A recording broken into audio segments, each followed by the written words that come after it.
Aha, finally, As we we are are live. Yeah. alive. Wonderful. There we go. There is nobody watching, but hopefully people will watch the archive. Yeah, hopefully. Anyway, so let me just close that tab down. Naturally, it's me, Jordan, at the screen, and today I'm joined by Tigerson, and today we are discussing evolutionary psychology and sex selection pressures. But before we get into that, should we talk about some of the things we've been up to lately? Sure. So, do you want to talk about well, as much as you can, I guess, about talk about the Jess Phillips thing first. So you can give like, I know you wrote that article in the Conservative Woman, but just a sort of more Okay, so talkative way of how that went.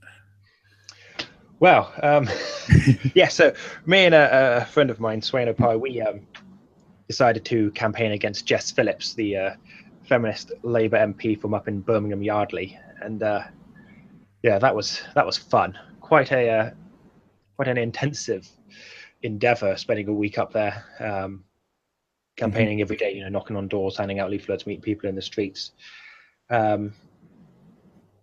Yeah, and well, for those who have been living under a rock, ultimately we did fail. Her majority tripled.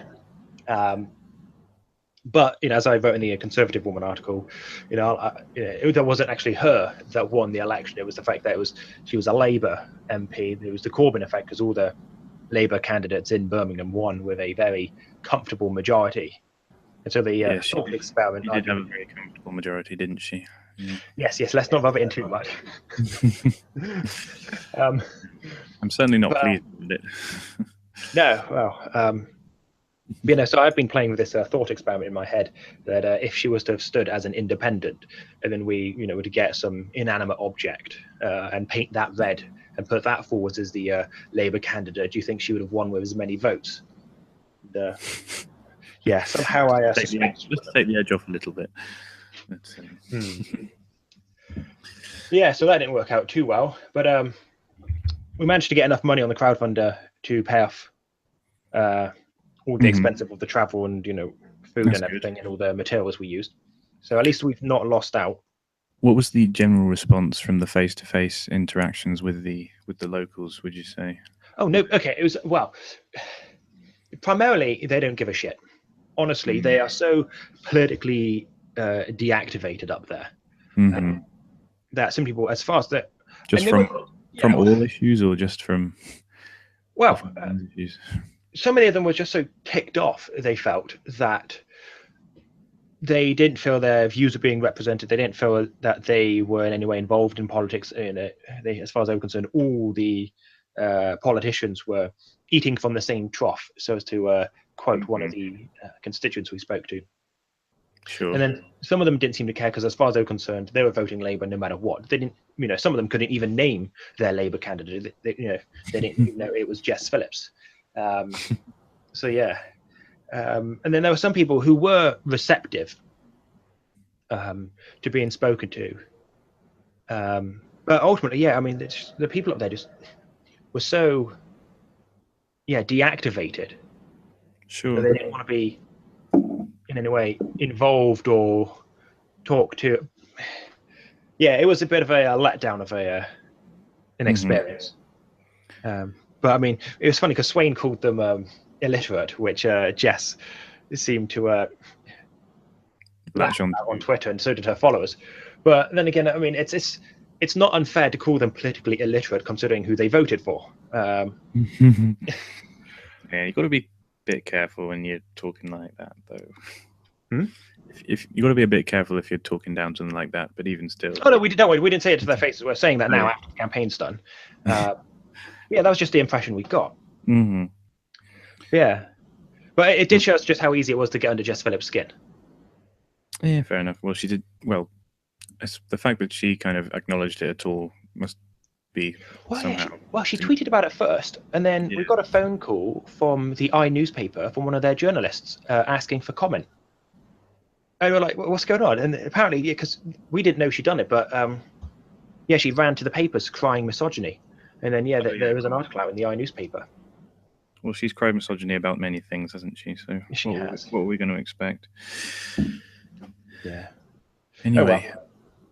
anyway, we could move on to the topic at hand now because there's not much else. I suppose I suppose I've been keeping up with because I've got the time. I've been keeping up with what's going on at the ICMI in Australia. Yeah, yeah. Which is some very good stuff, which everyone should check out. Some very good talks going on there with some new faces, a lot of new Australian faces to the MRM, which most people probably might not have heard of, whether it be Bettina Arndt or that other female journalist who gave I quite a wouldn't. good I've not, speech. honestly, I've not looked much at the ICMA because that was at the same time when Miranda Miranda Devine, she's good. Look her up. But yeah, they're all on there on whether it be Paul Elam's or Mike Buchanan's. yeah, Mike's put them on his site. Yeah, I do need to check them out. Yeah. No, yeah, they're worth checking out. And anyway, so what was kind of the sort of first video that you did about or either of them that you did about the sexual selection stuff? What was the sort of main premise? And then you eventually got onto talking about boobs and Yes, well, actually, the boobs thing was because I found a study that was about sexual selection pressures and how they've shaped our bodies. Mm-hmm. And then, yeah, one of the elements they spoke of was how we as mammals, our females have perpetually enlarged breasts. Whereas if you compare us to other, primates, the females, their breasts only swell up when they're reproducing or pregnant or whatever, or lactating. Mm-hmm. So the fact that, there we go, change that.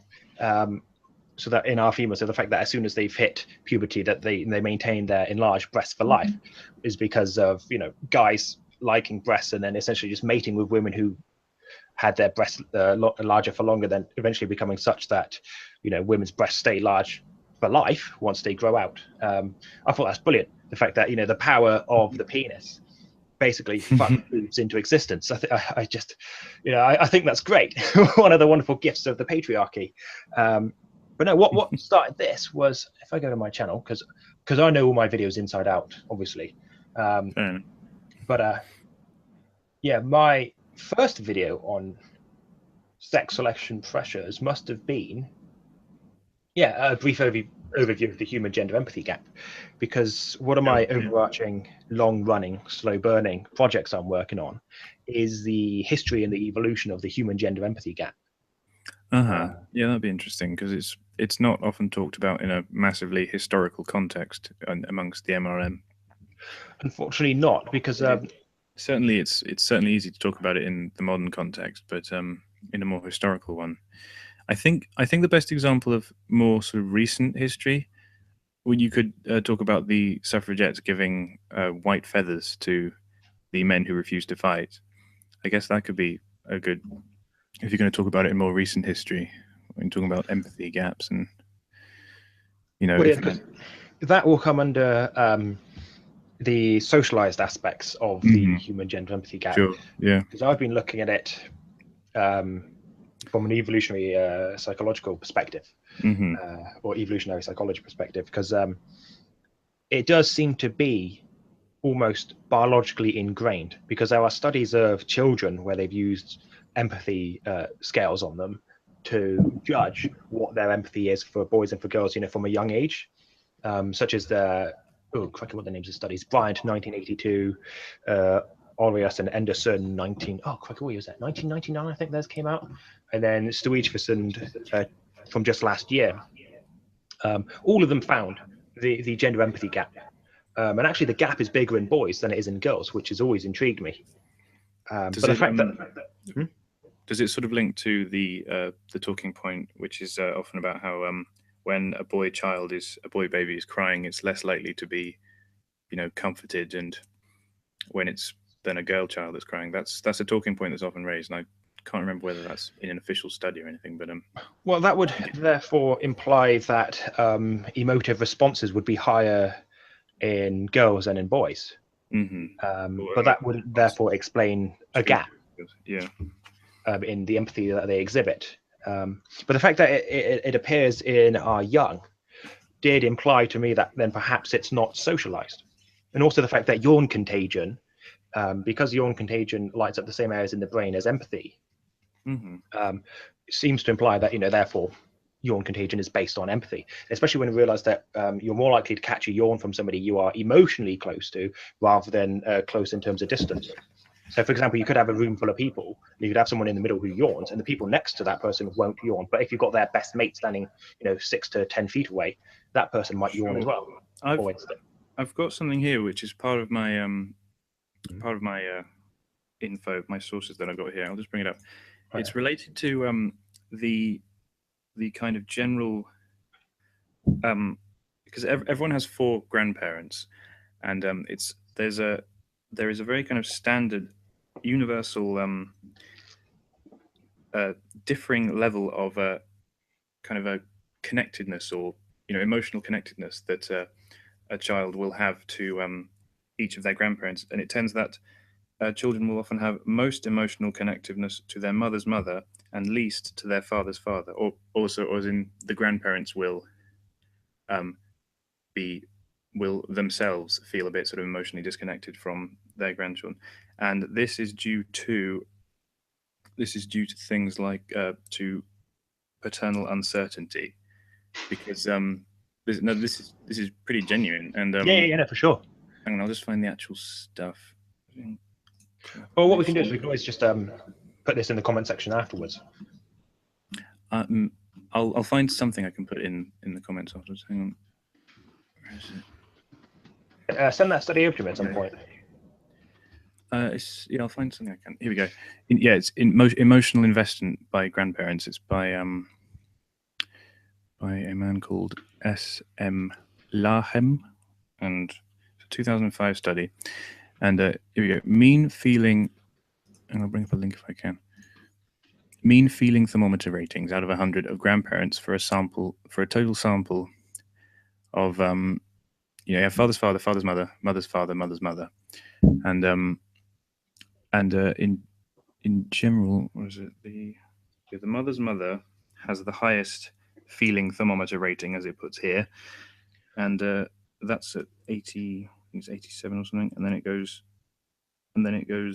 mother's father, and then father's mother, and then father's father. So as in general, it's more, and the father's father is less inclined to be emotionally investing in their grandchild, simply due, and could be mostly due to paternal uncertainty, because and I guess that's kind of, if we acknowledged that more, if that was some sort of common knowledge type thing, it could that could be something helpful to encourage the just a general gender empathy gap as well.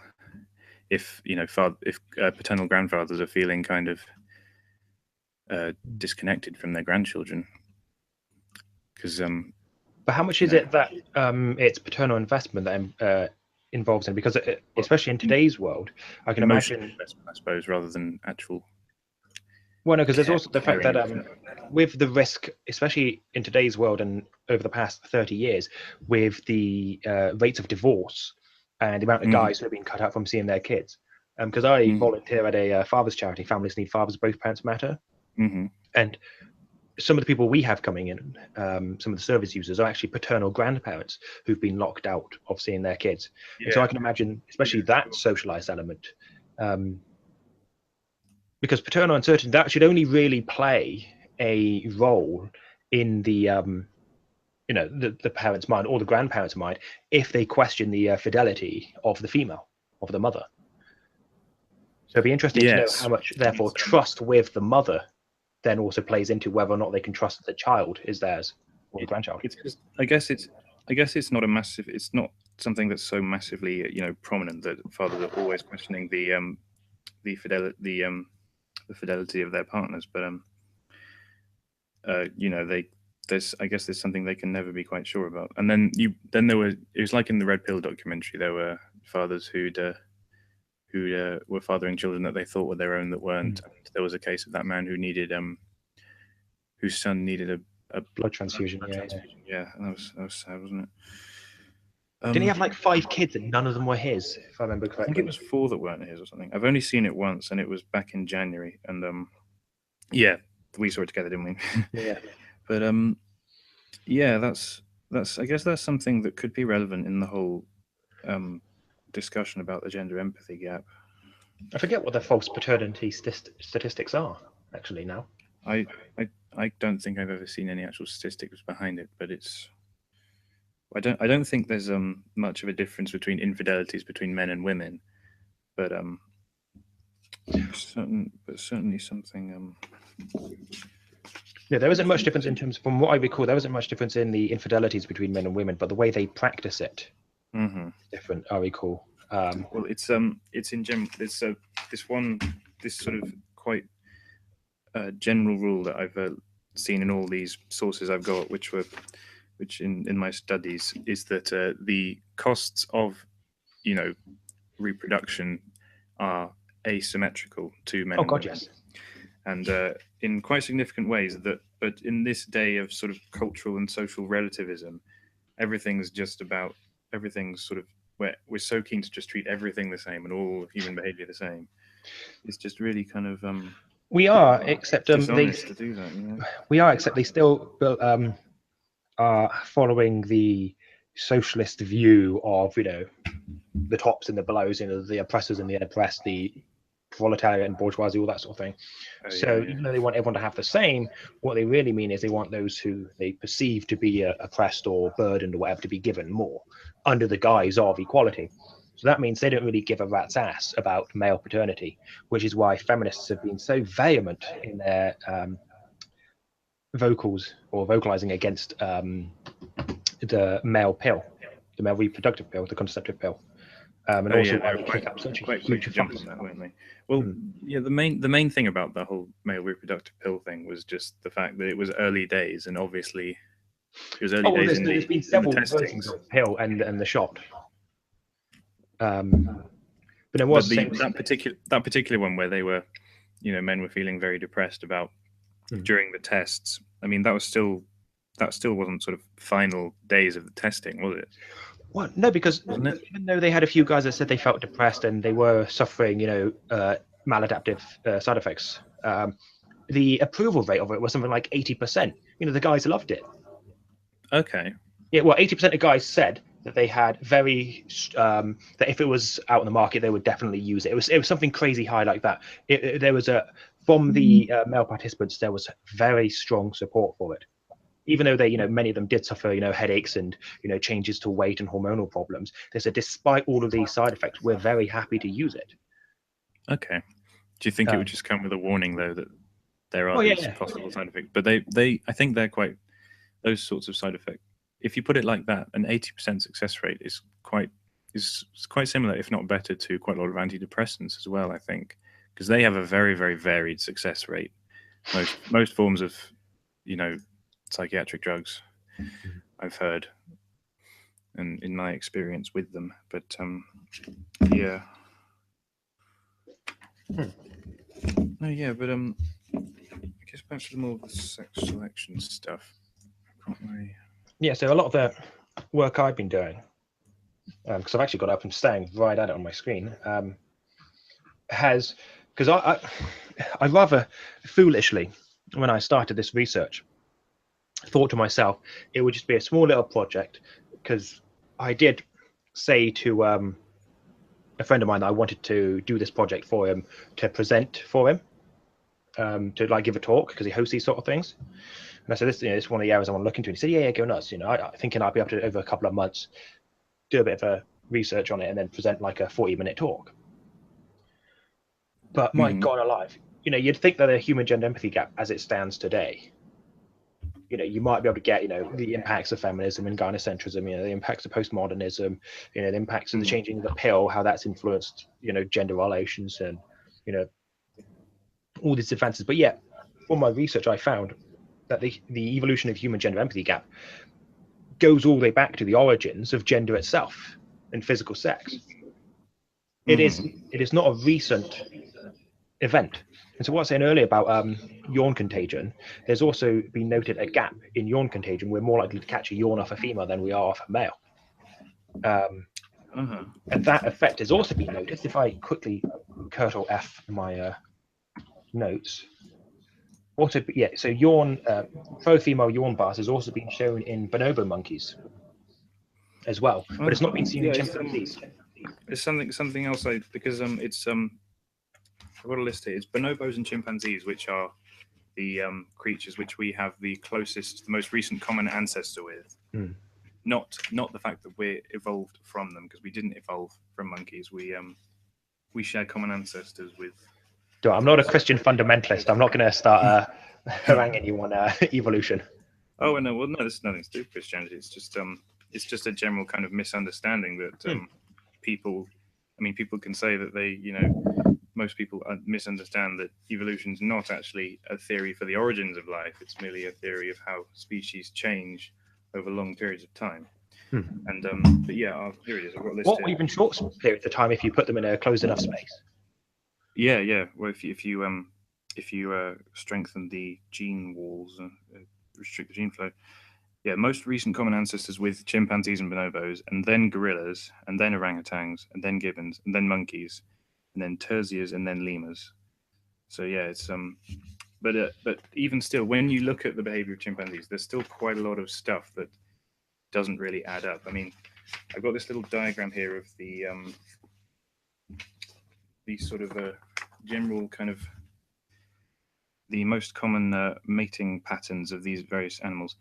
So orangutans, they tend to be quite monogamous, Mm-hmm. and gorillas tend to be pretty polygamous, but that's a case of males enjoying lots of females. And then chimpanzees are very promiscuously polygamous, as in, there's a lot of open relationships, let's say. And the bonobos were officially classed as having non-stop orgies. So, and it was the orangutan and the gorilla looks as if they'd be where it was just quite monogamous and vaguely polygamous, where males enjoying females, which is that's the case. It is males have 3 times as many sexual partners as females tend to do. The orangutan and the gorilla seems more closely linked to human behavior than the chimpanzees and the bonobos, but we have closest ancestors with the chimpanzees and the bonobos. So when we kind of when we look to our most recent common ancestors, sometimes quite a lot of the times it doesn't really add up. In a sense, like that. But yes, it was officially in these sources. It officially says that bonobos are the usual mating pattern is non-stop orgy, where everyone is just fucking everyone. Well, I'd like for you to send that over to me when we're done, because that sounds pretty interesting. Yeah, I mean, I'll see. I'll see what the copyright is like about just distributing it one-on-one. But yeah, that's cool. yeah, I'll send you some more stuff I've got afterwards. Because fun fact about the bonobos is when copulating, the females will actually scream louder or moan louder if she thinks that there are other women nearby listening in. It's a sign of status, especially if it's with a higher status male. Are they bragging or something? Essentially, yeah. They've got a better man. Lol. And although since we're sort of talking about more mind in the gutter type stuff, I'll give you my stuff, which is about the evolutionary aspects of breasts. It's so they develop through puberty and they continue maturing post menopause, and so the sort of general theories about what breasts are for, according to hang on, let me just bring it up. The breast morphology signals, future ability to suckle. So whether or not they'll be, whether they seem like they've got a good source of milk, whether they've got tasty milk or not. And there is sort of an indication of your age/residual value, which is a bit kind of harsh if you put it like that. But it's that's in terms of how postmenopausal women tend to have sort of droopier breasts. And it kind of indicate, and also the way they look indicates whether how many previous pregnancies they've been, and it's similarly with the face. If you have asymmetric breasts, that would evolutionarily sort of indicate or if they're more symmetrical, then that kind of that supposedly means you're free of disease, which is similar to the way people evolutionary choose people with symmetrical faces, because it's you supposedly are free of disease, and better apparently genetics as well. and asymmetric breasts are associated with breast cancer as well. And but the general kind of thought is that breasts, they are actually used for a very short amount of time, but they're still quite prominent. So there must be some sort of second purpose for them. They must have some sort of purpose when it comes to attracting a mate. So Well, yeah, because when they're actually used to provide milk, that's not for a very long period of time, is it? Yeah, well, that's the primary sexual function of the breasts, which is to provide milk and supplement to the young. But the secondary sexual feature is to be sexy, is to be attractive to mates. As in, they definitely do have a purpose, as the feminists might argue that they don't. They're just yeah. Yeah, and it's funny enough. I actually remember hearing that for the first time was actually at a talk somewhere in Soho in a upstairs room somewhere. Do you know Paula Wright? I've heard of her. Yeah, I've seen her on a couple of streams. Yeah, she's got a blog called if I bring it up, PaulaWright.com, but Paula spelled Porla. Because she did a speech, "Sexy isn't sexist," and that's it. Yeah, breasts developed to be, a sexual feature to attract a mate, to bring in blokes, because guys love tits. There's just no two ways about it. Guys just love tits. Well, you can be a tits man or an ass man, but well, you can be both. But then there's the same thing. You can be both. But then I think the problem I find with the tits or ass dichotomy is it's a false dilemma. The official academic name. Yeah. Well, I think it's a false dilemma, if I'm going to be entirely honest. The whole tits or ass thing, because there's so much more to a woman than just tits or ass. I mean, you've got like the belly, and you've got the thighs and legs, and beautiful face and all that sort of thing. But no, going back to the enlarged breast thing, I should have saved the video. But those like vaporwave videos where they got like the animations to go with, like sort of seems like hand drawn. I guess Could they? Well, I've not seen too many actual vaporwave videos, but could you say they're similar to kind of 60s psychedelia videos where there's all these really exaggerated cartoons? And sort of, yes. Which are often very sexualized. Yeah, and the reason I mentioned this was because one of them starts with like a shape. So it comes out like this, comes down, and then sort of curls in like that, right? And then and that's how. So I should have saved the video really, so I can link it into this one. But what happens is you see it jiggling, And so, from my perspective, I thought, "Oh, this is tits." It's because the music was quite romantic. But then, as the rest of the character filled out, it was actually ass. And another feature that is postulated, I can't remember where I read this, but it was breasts developed and were enlarged so that when we're sort of more walking on hands and knees and stuff, the shape and the swing would also resemble ass, which is why they That's very cleavage looks like ass crack, to put it in a less than so there's clean manner. There's possibly an evolutionary reason why breasts and ass look similar. Especially when you consider the fact that in the waist region, women do put on adios fat to form the sort of hourglass shape, which is really just the same sort of thing. But on the other side, you sort of have the hourglass shape where the boobs come out and then come back down in again. That's very the curves, nice curves on a woman. Getting a bit warm in here now, actually. I've got my booze. I can calm down a little bit. Yeah, because that's the difference, really, or the main difference between sex selection pressures and natural selection pressures. It shows the power of sex over nature. Because I mean, if you think about it, all that extra body fat, in the breast and also in the waist, makes it very difficult to run from predators. Although women actually, because of estrogen, can actually run further and run for longer than men. Estrogen actually helps. Yeah, as a hormone, I have to find it. I wrote it down somewhere in my notes. Estrogen has a almost therapeutic effect on cellular regeneration. Okay. which means that they can engage in sort of like endurance activities for longer than men. Whereas with testosterone, is great for physical exertion, but can only really work over a shorter period of time, especially with the damage that testosterone does to the body. The general idea again about the whole idea of survival of the fittest is that's not entirely accurate. When there was sort of a lot more nuance to Darwin's original ideas about, every man for himself, survival of the fittest, do or die, that sort of thing, and it was more survival of the fecund, and just more the fact that survival of whoever is likely to reproduce, because plenty of people who are not perfect Fit. epitomes of sexual attraction, plenty of people who are pretty average Joes end up reproducing. So it's not really accurate to put it so completely in the context of every man for himself, do or die, survival of the fittest. Because it was because plenty of females go for males who don't have all the characteristics. It's about personality, guys, not looks. Well, actually, funny you should say that. Looks aren't exactly the highest priority, let's say, when it comes to what women look for in a mate.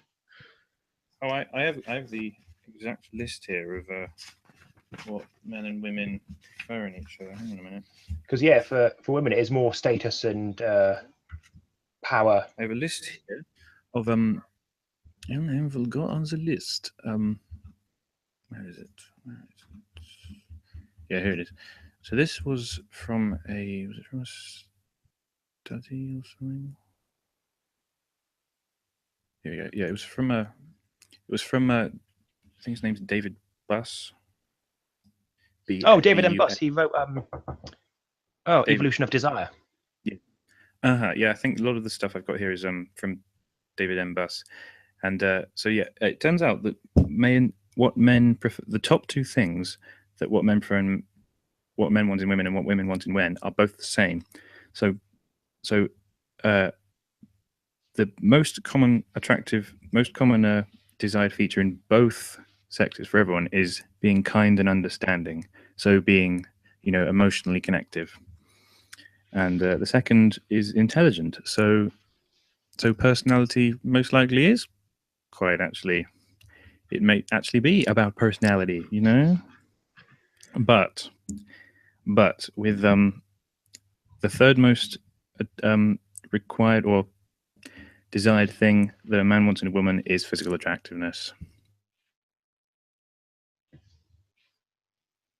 Hang on, I think I'm opening that now because you sent me that list, didn't you? It's part of the PDF that I sent you. Although I can't put any of these PDFs on the screen because of copyright, unfortunately. So I'm only going to have to paraphrase them for people who are listening. But it goes physical attractiveness and then more personality and good health, adaptability, and men. And the eighth most common thing is desire for children in women. So you could sort of say that I guess men have not got the highest priority of women who want to have children, but it's not. I think but I think it's even lower for females. So yeah, so men are more concerned about their potential partners wanting children than women are. I guess that's to do with men having this kind of inclination to spread their genes or whatever, and how men have more sexual partners than women in general. So yeah, but with women wanting stuff in men, it's sixth on the list is physical attractiveness. So yeah, but I guess one sort of conclusion I came to with all these studies about what men and women want in each other is that men are sort of it's probably quite easy to criticize men for being inclined to want good-looking women as opposed to being concentrating so much on women's looks. But then women might have a sort of another kind of a inclination to want men who are good at getting resources. So both men and women have a kind of shallow characteristic that they want in each other. But of course, the cost of reproduction, men and women are asymmetrical. So, we're quite different. So biologically, yes. However, in regards to cost, whilst there's such huge physical labor on the female, on the woman to Sure. carry the child and gestate the child and then birth the child and Sure. then lactate the child and nurture the child. At the same time, going back to what we said about earlier about paternal uncertainty, Hmm. the dad or the father or the male would not want to risk him potentially losing this child or Hmm.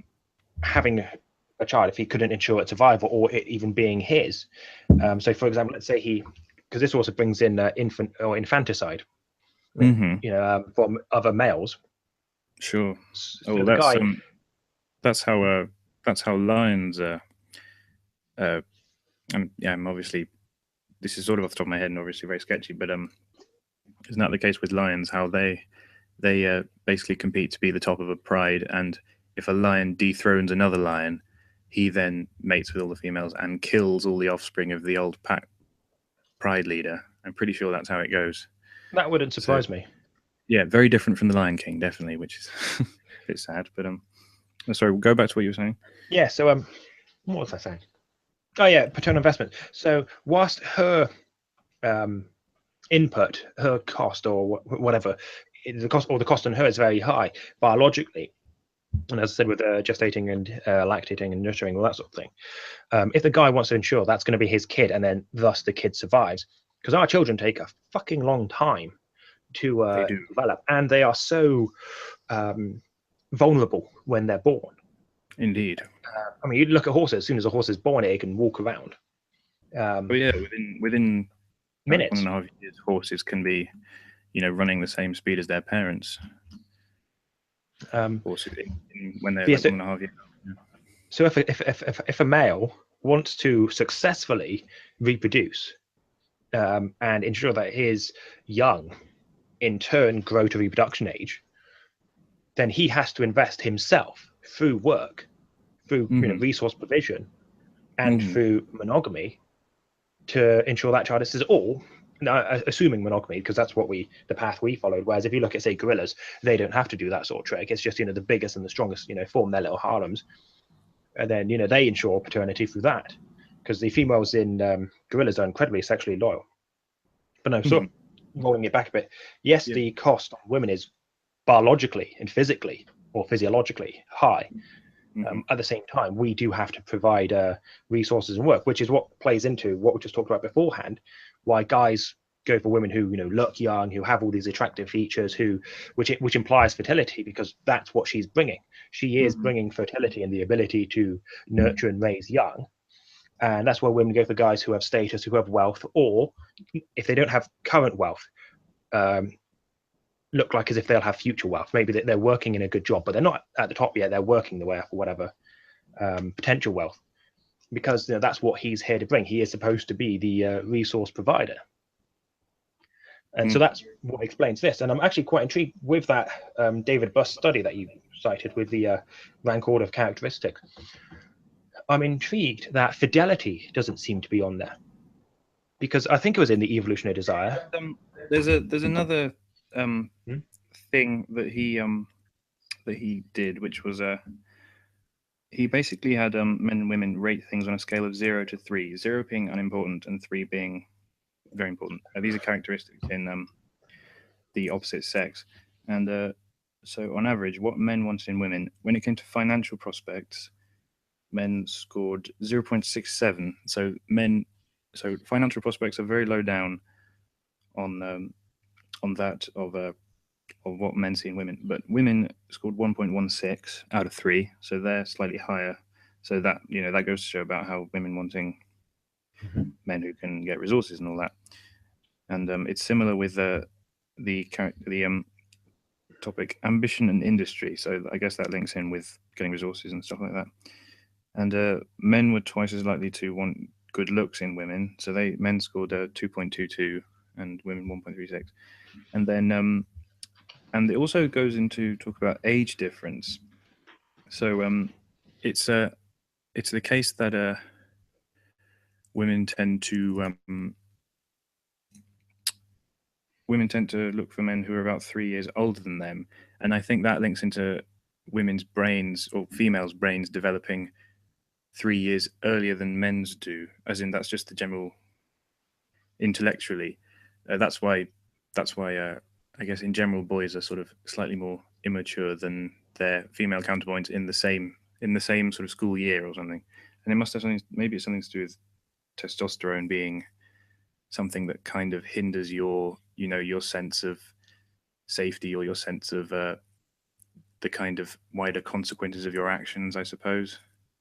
You know how because testosterone sort of it Yeah, it makes you more risk prone and yeah, risk prone forceful to and someone. But risk how prone, and often? that can really link into being just in the general kind of long term consequences of your actions. Maybe testosterone could hinder that a bit. But yeah, it's generally the case that females look for men who are about 3 years older than them, and I think that could possibly link into how they have similar levels of maturity when there's that age difference. I would So actually disagree. The age thing, because the guys are older, that would imply that because they're older, they've been working longer, that they would therefore have higher status. But going back to the brain thing, there isn't any real significant hormonal difference in boys and girls until about the age of 12. oh really? Yeah, and if you go back, decades, through the 20th century, you'd see that boys were consistently doing better than girls in school, simply because of the Mhm. way education was delivered. It was more designed for the male brain and the male way of understanding education Mhm. and being taught. Sure. Um, so I wouldn't say that boys are behind because of hormonal or biological reasons. I can understand definitely that there will be differences in the male brain and male abilities um, in school for sure, because boys and girls do learn things differently, and even from a young age, we see that what drives boys and what drives girls is already gendered. Like those classical tests, holding something mechanical or holding something like a face. Mhm. What the boys and Mhm. girls go for, and also with the what's called the fragile male, how the male body and the male brain is a bit more sensitive to what's around it, a bit more Mhm. vulnerable. So I can understand that playing in, but I wouldn't say that impacts the look for or the age difference in partners, because guys going for younger girls, for example, that's because that also implies fertility and fecundity, whereas women going for older men would therefore imply status, because you don't find very many high earning lawyers in their early 20s, but you see a lot more high earning lawyers in their 30s and 40s simply because they've been able to climb the ladder. Mm. Mm. I think this might link into there was that woman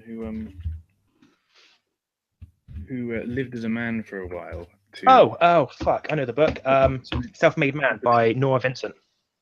Nora, yeah, that was her name, and she talked about didn't she take testosterone as well? Didn't she? I don't know. I've not I actually don't know read the whether book. I've got it sitting right here in front of me, in my I little don't know pile of whether it books was to the read. same person, but well, there was someone who did something similar to her, and she took testosterone. She might even been, you know, she might even it might have been someone who's transitioning from who's going doing hormone therapy, and they found themselves under testosterone being more, prone to looking at women's breasts and things, and just being prone to looking at things that supposedly men are attracted to. So it's so that, I mean the whole thing about looking at women's cleavages when you shouldn't be. I mean you know it's it's pretty biological. It's not because of some horrible sexist patriarchy. It's just Although at the same time, with the Nora Vincent self-made man thing, if my knowledge is correct, she's actually a lesbian. right. So she would automatically be looking at women's breasts anyway. But it would be interesting Fair to enough. know if she did take testosterone and if that increased her looking at breasts. What was her If that name made again? her look at breasts more. Was her name Nora? Nora Vincent, hang on, if I grab the book, I think that was it. Nora Vincent. Yeah, yeah, yeah. Yeah, Nora Vincent. Mm-hmm. Self-made man, one woman's journey into manhood and back again.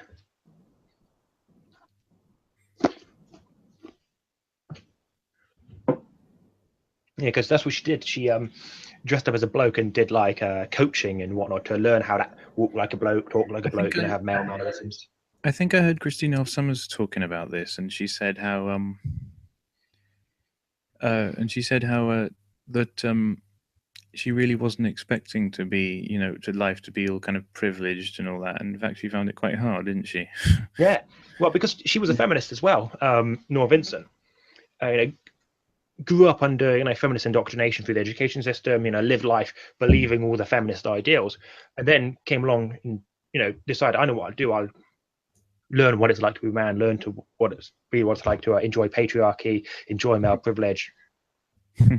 And yeah, she did the study, realized how shit men have it and have it really fucking bad, came out of the study, exposed herself at the end, said, look, actually, I've been a chick the whole time. And she couldn't believe how welcome she was into their male circles, how tough they had it, how even after finding out she was a woman, she was still welcome. And the experience was so tough on her. She fell into depression afterwards and had to seek help. If memory serves, yeah, she fell into like a depression. Blimey. Because it was just so Well, heavy if on her. her whole world was crashing around her and all her beliefs were being challenged, then yeah. Yeah. Well, because, the whole bullshit about patriarchy theory has just been crap. It's just I mean, patriarchy theory. This is one thing that really pisses me off about the feminists. What they've done, they've taken the family home, which has evolved out of, gender roles and monogamy and pair bonding, and it's what gave birth to our species essentially, or to the rise of our species, because we're able to look after our terrestrial young, to raise them so they could become the big-brained intellectual creatures that we are today. And the family home grew out of that. And yeah, sure, it's not perfect. Yeah, sure, it's fucking tough that women are stuck behind having to constantly produce young. And thankfully, modern medicine has now alleviated a lot of that burden. But then at the same time, guys had to really prove themselves and work hard. But they've taken this and said, well, women were stuck giving birth. Men could go off to work and have fun because, going off down the coal mines or having to work the fields with your bare fucking hands all day in the burning sun or in the freezing cold, or the pissing wind, because that's just privilege. They've just taken the classical family home and the evolution of our species and just thrown it in the fucking gutter and gone, male oppression. You can read the work of a woman called Mallory Millett, someone who I'm actually hoping to do a discussion, a sort of hangout discussion with myself. I've actually reached out to her. I've kind of reached a bit of a brick wall with her at the moment, but I'm trying to reach out to her. But her sister is Kate Millett. Oh yeah, I know who you're talking about.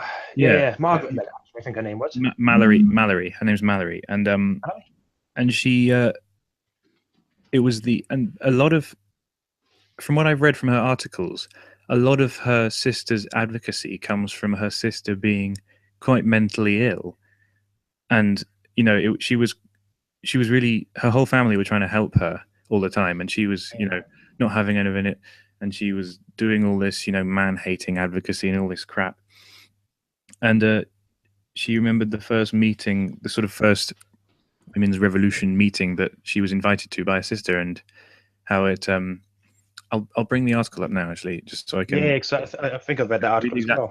Because she'd just come back from China, hadn't she, Mallory? Yeah, she come back from China and she'd realised, oh my god, communism is bullshit. Communism is terrible. She talks in the article about how she literally kissed the tarmac when she arrived back in America. Yeah. Where is it?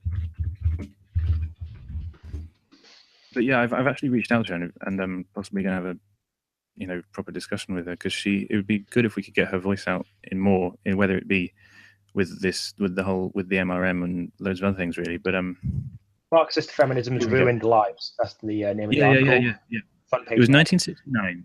Kate invited me to join her for a gathering at the home of her friend Leela Karp. They called the assemblage the Consciousness Raising Group. Sorry, God, a typical communist exercise, something practiced in Maoist China. We gathered at a large table as a chairperson opened the meeting with a back and forth recitation. Like a litany, a type of prayer done in Catholic Church, but now it was Marxism, the Church of the Left, mimicking religious practice. What are we here today? Why are we here today? To make revolution. What kind of revolution? The Cultural Revolution. And how do we make cultural revolution? By destroying the American family. How do we destroy the family? By destroying the American patriarch. And how do we destroy the American patriarch? By taking away his power. And how do we do that? By destroying monogamy.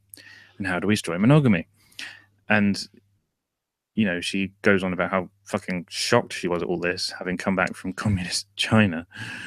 And but the thing is, you can't destroy monogamy, because while I don't think it's, from what I studied over the psychology stuff, I don't think you can say that we are evolved to be, most comfortable in monogamous relationships. I think the way they described it is the best way to describe general human population is serial monogamy. Yeah. Because most people tend to have more than one partner in their lives, That's the most, as in that's the thing that sort of there's most crossover amongst cultures. Well, But our relationship but evolved you to can't. raise But our you young. can't. Yeah, yeah. We have Is it K? There's two different types of strategy when So it comes RK to selection theory. giving birth. RK selection theory is what you're thinking of. I generally it's not. There's. Hang on. Sorry, I'll find. Here we go. Yeah, well, it's R strategy, K strategy. So yeah, I think it is that. And we are K strategy because we produce few offspring, as opposed to who each demand a high degree of parental investment, whereas the R strategy is many offspring with minimal. So that's like fish and stuff. Yeah. But you can't really destroy monogamy if it's something we are inclined to do. Not all of us, but most of us, given that we are species with a K strategy of reproduction. They will do, except for this. Well, I'm a bit more cynical in my old age, Sure. but I think that they will be able to get away with doing it because they have got away with it to an extent, but to an extent, yes. they want to ignore the damage that it's done. Oh God, yes. With the massive skyrocketing of single parent families in America. They're not necessarily trying to ignore the damage. What they're trying to do now is, or have been doing, is stemming the damage, because they wanted to get rid of the bloke, as with the Millet sisters quote, the cultural revolution shit.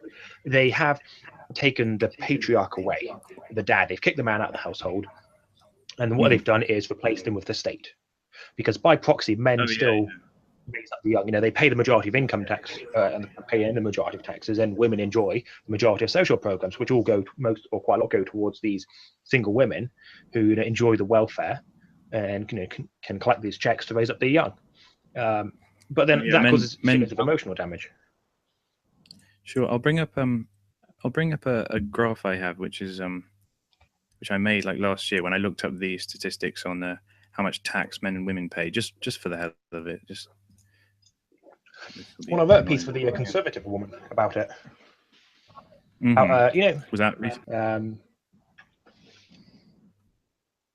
Actually, I don't know where else to continue, to be honest. We kind of lost something a little bit, didn't we? Kind of trailed off on the end, talking about other random things. Talking about random shit, yeah. Type 2 survival ship. Oh yeah, there was this other interesting thing I found. It was percentage of females terminating reproduction. I don't know whether it was part of the same one as before. I'll just look that up. Whether it was by what's his name?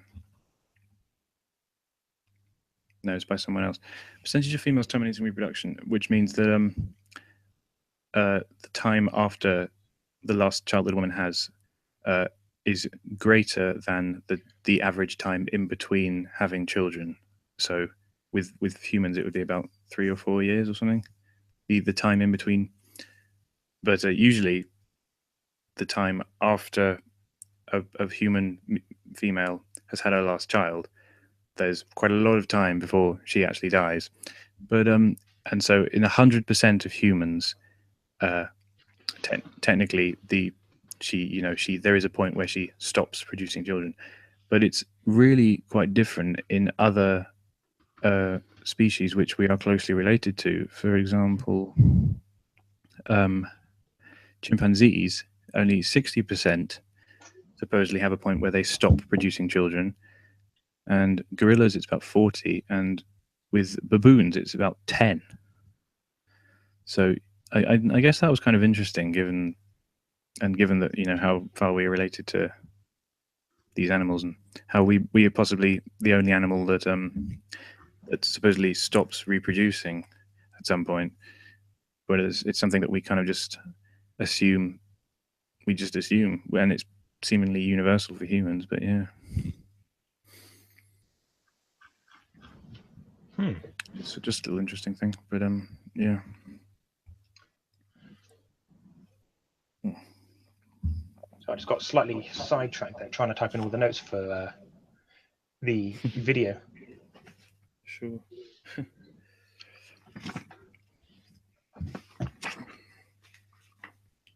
And I've just lost all my steam. Shall we wrap it up here? How long have we been going? Just wondering. About an hour or so. Yeah, we can. You can probably wrap it up here. But we've had a good discussion, haven't we? And this is kind of a first for me, so I guess I've done my best. But yeah. Safe. Yeah, Well, but yeah, thank you for coming on. Thanks very much for having me. And this was like a really kind of spur of the moment idea I had, even though it was like a month back. But yeah, thank you very much for doing it. I appreciate it. It's been. I think we should do it again sometime. Yeah, we can, if we can find another topic, or maybe invite some other people on. Maybe it'd be good, because it'd be good to talk to the Liberty Pals again, because I met Belinda Brown at the screening, and I've not spoken to her since. And yeah, it'd be good to speak to her again. Well, she's quite active on Twitter. She is, yes. So yeah, that's the best place to get a hold of her. I have noticed It's actually a good place to get hold of them, recently her articles have been, because normally she's quite fiery anyway. She's got a lot in her, and her most recent one, "Vengeful Harridans Can Kick an Innocent Boy Out of University." Did you read that one? I think she. I think she's yeah. I think I skim read that one. It's a lot of the conservative women articles are quite sort of short, but I think I did see that one. Yeah, I'll give it a proper read later. Yeah, this one's if you think Title IX is staying in the US, it's not. It's coming over here, and well, all sorts of things, whether it be Title IX or the Duluth model, are becoming quite worldwide at this rate, even in places like the Middle East. So I mean, it's just the same with all this crazy stuff that often starts in America with the crazy left wing movement that started in the 70s, and it eventually ends up here or elsewhere. I mean, look at Erin Pizzey's stuff. All this stuff started in America and then came over to England. Erin Pizzey founded the first refuge over here in London. But when it got hijacked by these people whose Sandra Hawley, I think her name was. Yeah, but the ideas behind the people who were hijacking it all kind of this kind of certain incarnation of the ideals, which are obviously Marxist in origin, but they kind of formulated in America and then came over, because she said it was being reported by the Guardian and all that at the time that it was some big equality movement, and she was sort of looking forward to it because she was feeling lonely as a housewife at the time, and then she very quickly saw that it was something a lot more extreme, and yeah, it eventually took over her refuge. Yeah, and kicked her out and wiped her off from the history books. Yes, indeed. Search the refuge's article archive now, and you won't find anything. No, yeah, completely gone. It's disgraceful. She's not even allowed up the steps of the building. Yeah, stupid. And they recently had their big anniversary thing, and Amber Rudd turned up to that. And I've always thought of Amber Rudd as soft and just, if I'm brutally honest, some kind of gender quota hire, to be honest. And it was just even more pathetic that she was being involved in the legitimizing of refuge, given all the stuff that they've done to Erin Pizzey over the years. Yeah, how she's been demonized and kicked out. It's not good. But anyway, yeah, we should probably wrap it up now, because we're sort of at loose end. But thank you very much for having me. Thank you. That's I appreciate okay. it. And I'll speak to you soon sometime. You too. Thank you. And Bye. let's stop the broadcast.